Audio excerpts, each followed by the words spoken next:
क्या आप भी 12वीं के बाद शिक्षक बनने का सपना देख रहे हैं और क्या आप चाहते हैं कि पैसे के साथ साथ आपके जीवन में आपको काफी सम्मान भी मिले, तो शिक्षक की नौकरी सबसे बेस्ट रहेगी। इसके लिए पहले क्या होता था, बीएड और डीएड जैसे कोर्सेज होते थे। 12वीं के बाद बच्चे डीएड में एडमिशन करवा लेते थे और डीएड के बाद में सीटेट पास करके और टीचर वैकेंसी जब आती थी तो वो शिक्षक बन जाते थे। लेकिन चूंकि अब देश में नई शिक्षा नीति लागू हो रही है, NEP 2020 लागू हो रही है, तो इसके क्रम में बहुत सारे बदलाव किए जा रहे हैं और इसी बदलाव का एक हिस्सा है ITEP। यानी आने वाले समय में बीएड और डीएड जैसे कोर्सेज नहीं रहेंगे, बंद हो जाएंगे। तो सवाल यह है कि अगर किसी को शिक्षक बनना होगा तो वो कैसे शिक्षक बनेगा। तो एक बात ध्यान रखिए कि शिक्षा नीति लागू होने के क्रम में, नई शिक्षा नीति लागू होने के क्रम में बहुत सारे बदलाव किए जा रहे हैं। और बदलाव ये है कि आपको 12वीं के बाद ही, 12 पास करने के बाद ही डिसाइड करना है कि आपको जीवन में किस क्षेत्र में कैरियर बनाना है। अगर आप शिक्षक बनना चाहते हैं तो आप लोगों को ये कोर्स करना होगा, ITEP करना होगा। पूरा फुल फॉर्म है इसका 4 वर्षीय, 4 साल का इंटीग्रेटेड टीचर एजुकेशन प्रोग्राम। ये प्रोग्राम आपको इससे होके गुजरना होगा, इस प्रोग्राम के तहत आपको पढ़ाई करनी पड़ेगी। तो चलिए, ये कोर्स क्या है, कौन कौन सी चीजें इसमें लगती है, क्या पढ़ाई होता है, कितने साल का है, सब की बात कर लेते हैं। संपूर्ण जानकारी एक ही वीडियो में हम आपके लिए लाने का प्रयास करेंगे। चलिए आगे बढ़ते हैं। तो द नेशनल टेस्टिंग एजेंसी है, एक हमारे देश में एक नेशनल टेस्टिंग एजेंसी बनाया गया है जो बहुत सारे टेस्ट लेती है, चाहे एनडीए का टेस्ट हो, नीट का टेस्ट हो, जेईई मेन का टेस्ट हो, यही लेती है। तो ये जो नेशनल टेस्टिंग एजेंसी, जिसको एनटीए कहते हैं, ये ऑनलाइन एप्लीकेशन मांग रही है एडमिशन के लिए। और एडमिशन किसके थ्रू, तो ये एक तरह का एग्जाम लेगी, नेशनल कॉमन एंट्रेंस टेस्ट लेगी, जिसको एनसीईटी कहा जाएगा। इस नेशनल कॉमन एंट्रेंस टेस्ट के जरिए 2024 में ये होने वाला है। तो ये जो टेस्ट है हमारा एनसीईटी, इसके जरिए ये 4 साल के इंटीग्रेटेड टीचर एजुकेशन प्रोग्राम यानी ITEP में एडमिशन करवाएगा। तो अगर आपको ITEP में एडमिशन कराना है तो रास्ता बता देता हूँ। एनटीए के वेबसाइट पे जाना है, ऑनलाइन एप्लीकेशन फॉर्म भरना है। एप्लीकेशन फॉर्म किसका भरना है, एनसीईटी का। इस परीक्षा में बैठना है, परीक्षा को निकालना है और उसके बाद ITEP के जरिए आपको कॉलेज मिल जाएगा, इसमें आपको एडमिशन हो जाएगा। आप 4 साल कोर्स करेंगे, उसके बाद टीचर की बहाली आएगी, और भी तरह के आपको कुछ एग्जाम पास करने पड़ेंगे और एक सम्मानजनक करियर आपका शुरू हो जाएगा। और आगे बढ़ते हैं। तो ये 4 साल का जो ये कोर्स है ITEP, इसमें आखिर होता क्या है, ये है क्या आखिर, तो थोड़ा और जानकारी लेते हैं। ITEP जो है, इसमें जो सिलेक्ट होंगे, अगर आपका इस एग्जाम में चयन हो गया, तो इसमें क्या होगा कि आपका सेंट्रल और स्टेट यूनिवर्सिटी, भारत सरकार की और कुछ राज्य सरकार की कुछ अच्छी यूनिवर्सिटी है, प्रतिष्ठित विश्वविद्यालय है, जहां पे जिसके संस्थानों में आपको, जैसे कि IITs और NITs में भी, IIT और NITs में भी बहुत सारे अलग अलग गवर्नमेंट कॉलेजेस है, उनमें आपको एकेडमिक सेशन 2024 से 25 के लिए एडमिशन आपका होगा। तो ये जो ITEP है, बहुत सारे जो गवर्नमेंट के कॉलेज है, अच्छे अच्छे कॉलेज जैसे IITs और NITs भी इसमें शामिल है, अच्छे अच्छे संस्थान है, इनमें आपको कोर्स करने का, पढ़ाई करने का मौका मिलेगा। सोचिए, एक अच्छे संस्थान से जब आप पढ़ के निकलेंगे और कहीं जाएंगे, मान के प्राइवेट में ही जॉब करने जाते हैं, और जब आप अपना दस्तावेज उनके समक्ष प्रस्तुत करेंगे तो सामने वाला बंदा तो ऐसे ही प्रभावित हो जाएगा, क्योंकि फलाना बंदा तो फलाने जगह से पढ़ के आया है। सिर्फ इंस्टीट्यूट का एक अपना एक अलग लेवल होता है, अपना एक अलग भौकाल होता है, ठीक है। तो ये बात ध्यान रखना है, अगर अच्छा करियर बनाना है तो एक बहुत ही अच्छा ऑप्शन आपके लिए।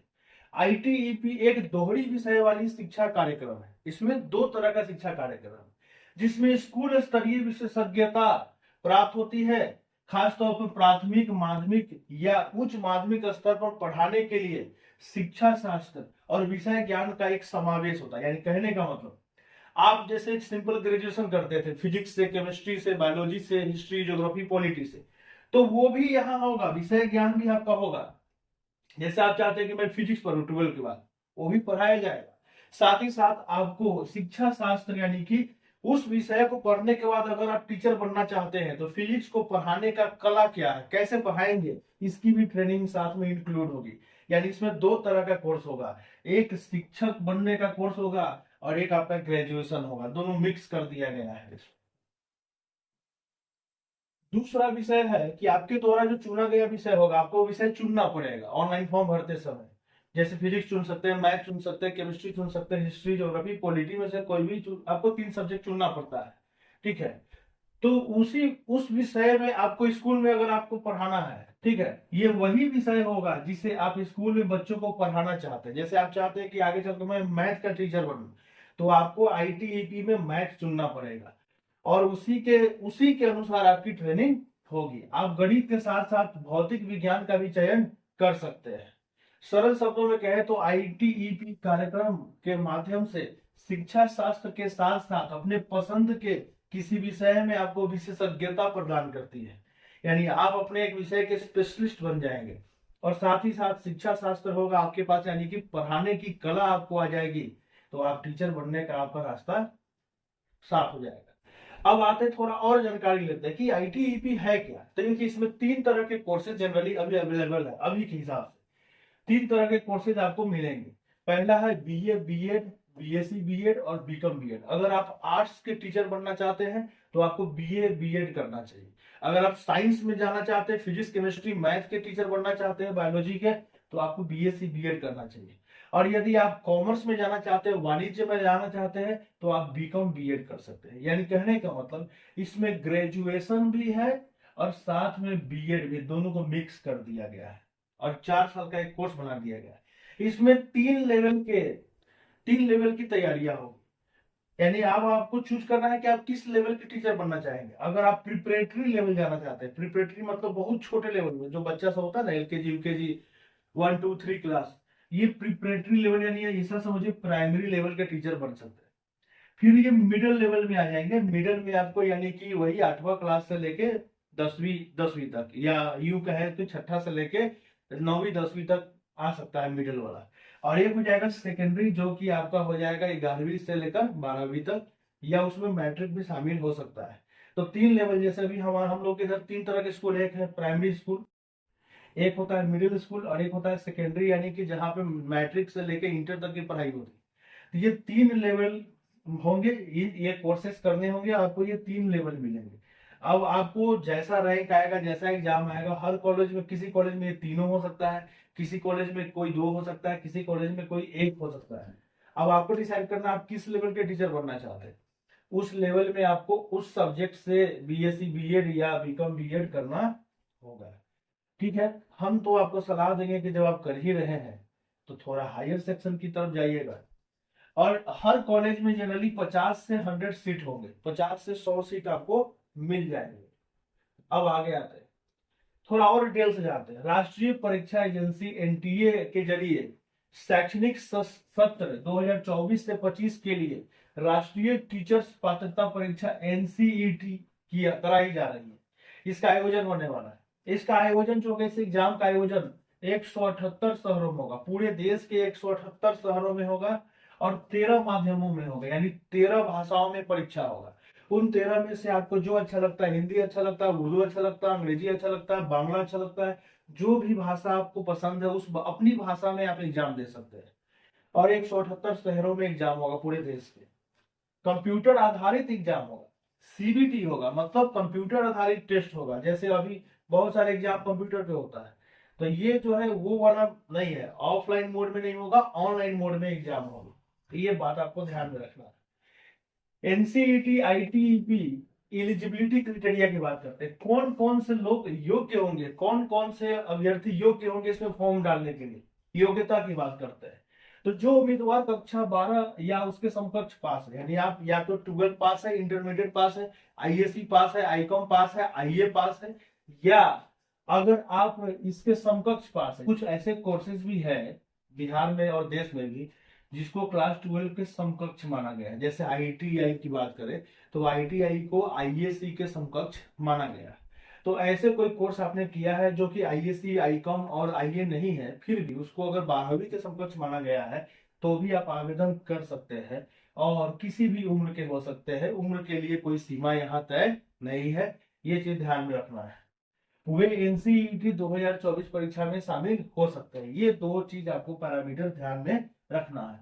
हालांकि ये बात भी ध्यान रखना है कि आप जिस संस्थान में, विद्यालय संस्थान या जिस सरकारी कॉलेज में आप प्रवेश पाएंगे, एडमिशन पाएंगे, उसमें हो सकता है कि आपको एक एज लिमिट का सामना करना पड़े, वहां आपको एक एज लिमिट मांगा जा सकता है।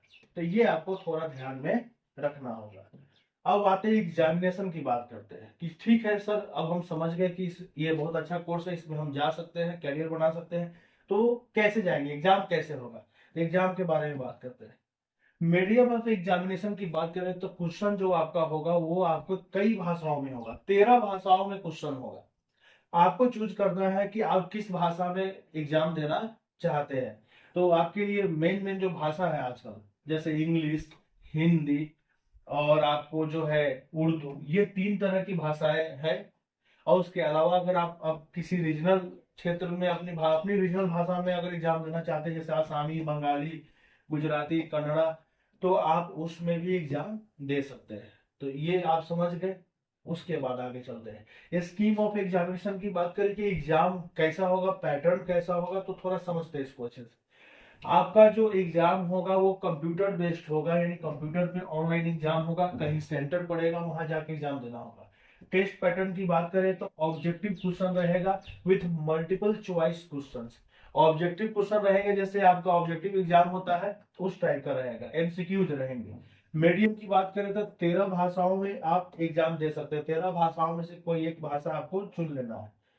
उसके बाद टोटल क्वेश्चन की बात करें तो 181 क्वेश्चन होंगे, सब नहीं बनाना है, उसमें से केवल 160 क्वेश्चन ही आपको बनाने है, यानी आपको एक्स्ट्रा क्वेश्चन दिया जा रहा है, उसमें से चुन के 160 क्वेश्चन बनाना है। इंपॉर्टेंट बात की अगर हम बात करें इंपॉर्टेंट नोट्स की, तो candidate can choose any two language out of 38, यानी 38 भाषाओं को लिस्ट किया गया है।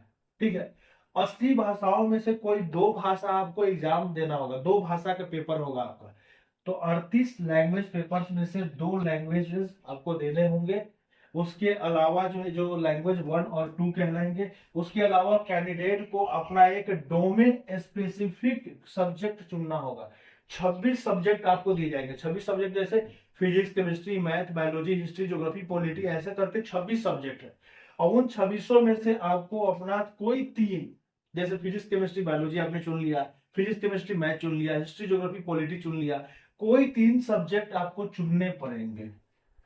ठीक है, 26 विषयों में से आप कोई भी चुन सकते हैं, आप चाहे तो फिजिक्स के साथ ज्योग्राफी ले सकते हैं। There is no negative marking, और सबसे बड़ी बात, इस एग्जाम में निगेटिव मार्किंग नहीं, बहुत बड़ी बात है, निगेटिव मार्किंग का आपको सामना नहीं करना पड़ेगा। एग्जाम का पैटर्न समझिए कैसे एग्जाम होगा। यहाँ देखिए, आपको यहाँ इतने तरह के सब्जेक्ट आपको सामना करना पड़ेगा एग्जाम में। 7 तरह के सब्जेक्ट होंगे। पहला सब्जेक्ट आपका लैंग्वेज 1 होगा।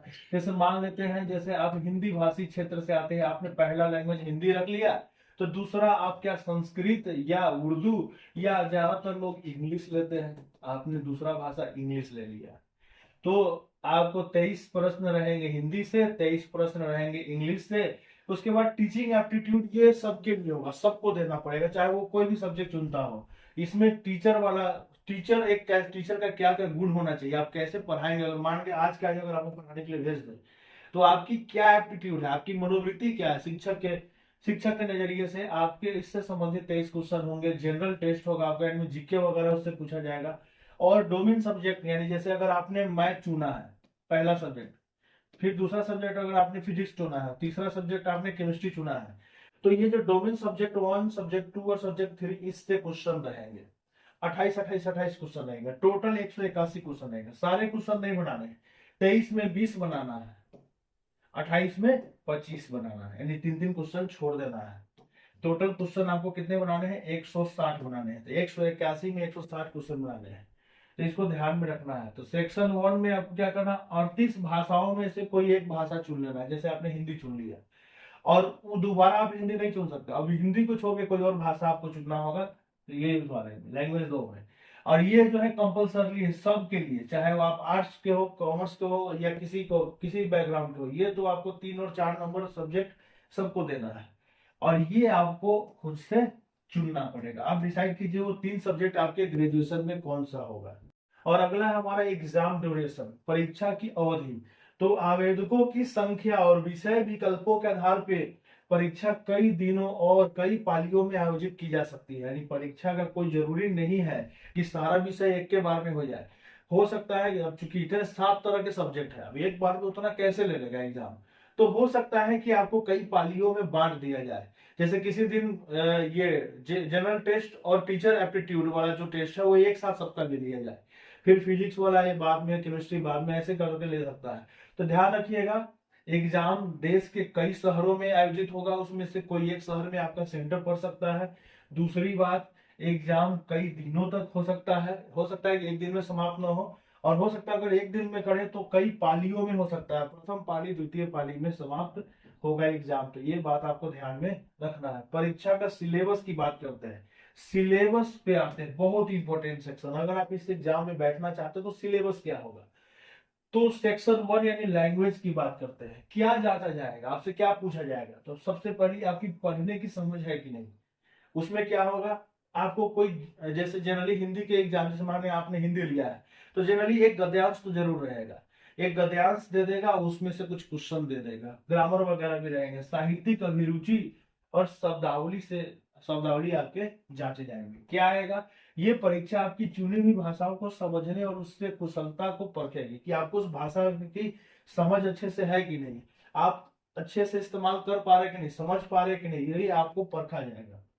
सेक्शन 2 है हमारा डोमेन स्पेसिफिक सब्जेक्ट। सब्जेक्ट की बात करें क्या आएगा, तो आपके चुने हुए विषय, जो भी आप विषय चुनिएगा, मैथ फिजिक्स केमिस्ट्री, उसमें से विषय के 12वीं कक्षा के पाठ्यक्रम के आधार पर, यानी जो भी क्वेश्चन आएंगे, जैसे आपने मैथ फिजिक्स केमिस्ट्री चुना, तो ये जो पीसीएम है, इससे जो क्वेश्चन आएंगे ये 12वीं स्तर के आएंगे। यानी आपने जो 12 में पढ़ाई किया है ना, आपने जो 12 बोर्ड का एग्जाम दिया है, 12वीं स्तर मतलब 11th और 12 लेवल, 11th और 12 क्लास से उसी लेवल के क्वेश्चन आपके इस एग्जाम में आएंगे।